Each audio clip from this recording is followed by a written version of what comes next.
Hi, I am Balan Madhavan.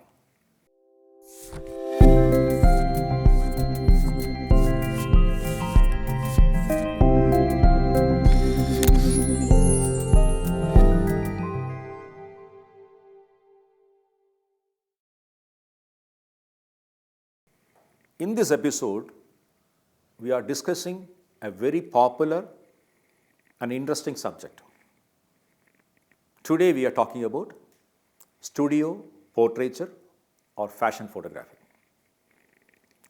Generally, we can classify photography into two. The first one, where the photographer does not have any control over the subject. This will apply to wildlife photography, sports photography, photojournalism, and the like. You have limited scope there because you cannot control the activities of the subject. So you remain a spectator but still try to create images based on the camera angles, focal length, etc. But there is another branch of photography where you are the master of ceremony. You have absolute control over everything. This branch of photography is called the controlled photography. And studio portraiture and fashion photography comes under this category. There is another type of portrait which is the outdoor portraiture where you are dependent on the brightness of the sun and the angle of the sun.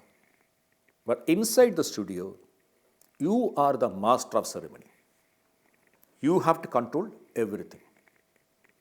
So there are certain fundamentals you need to understand before you start clicking inside a studio.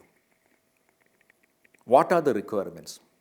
When you are talking about portraiture, obviously we are talking about the human portraiture, shooting people in their most beautiful way. We all know about different types of lenses. But for studio portraiture, what is the focal length required? You cannot do a regular portrait inside a studio with a wide angle or even a standard or a normal lens. You need at least an 85 mm to 135 mm focal length lens because that gives enough depth of field. At the same time, it also gives enough out of focus area. That is the primary choice, the choice of lens. Then comes the distance between the foreground and background. If you want to set up a studio for good portraiture, I would recommend a space which is at least 25 feet in length. Maybe it's a bit of a tall order, but unless you have 25 feet length, you cannot have absolute control over the lighting.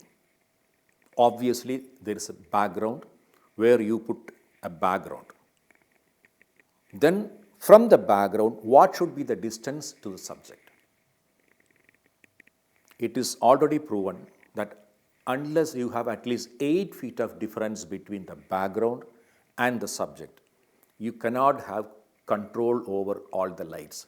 The light which is hitting the model will also hit the background. But inside a studio, every light, every shadow is controlled by the photographer. So if you have 8 feet of difference between the background and the subject area, then you can put different lights for the background and for the model. The light hitting the background will not hit the model, and the light hitting the model will not hit the background. Then after that, once you have 8 feet already covered, then you have to use an 85 or a 135 mm lens. Obviously, you can measure that. You need another minimum 15 to 18 feet of distance to cover a portraiture. That is why I said unless you have close to 25 feet, your studio portraiture using an 85 mm lens will not work. Now comes the second part. Choose your lights carefully. If the studio has got 10 lights, that doesn't mean that you have to use the 10 lights. So what is that you want to achieve? Different characters require different lighting. Strong light will always create strong shadows. A soft light will always give you a soft diffused shadow. If you are shooting children or if you are shooting women, we always connect these species with gentleness and care. So it's ideal to use soft light. There are multiple lights available in the market with huge soft boxes, the size like 1 feet by 2 feet to 1 meter by 2 meters.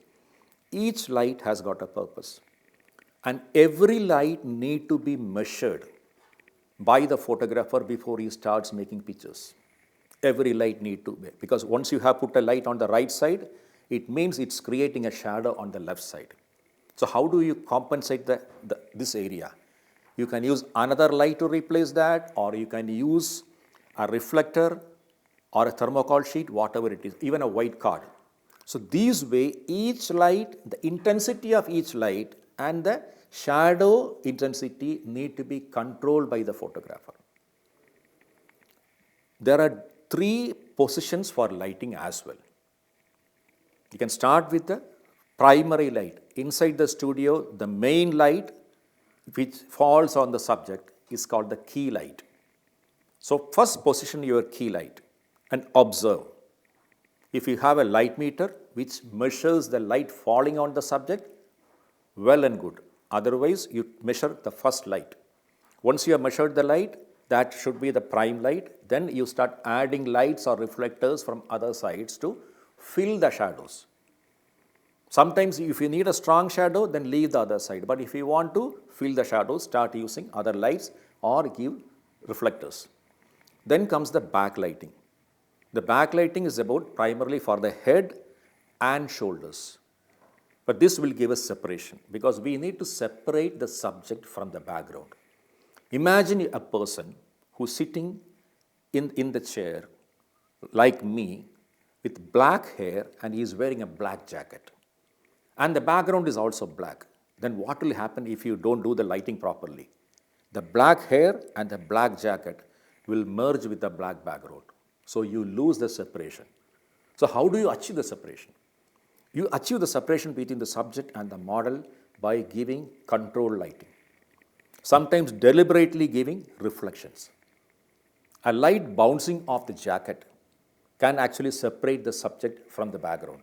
A light reflecting from the black hair can also give a separation. So these are things you need to understand. So fashion photography or studio portraiture is not an easy subject. You need to understand exposure very well. You need to understand lighting very well. But all this is possible by practice. I would recommend to start with a small setup, just about 3 lights maximum. Then use each and try practicing with starting with 1 light. Take pictures with one light and just try adding reflectors or even white card on the other side to reduce the intensity of the shadows. So keep practicing, and definitely, because this is one branch of photography which people love. Everyone wants to see their own pictures coming out great.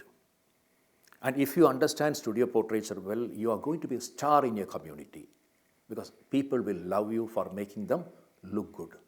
That's it for the day. Bye.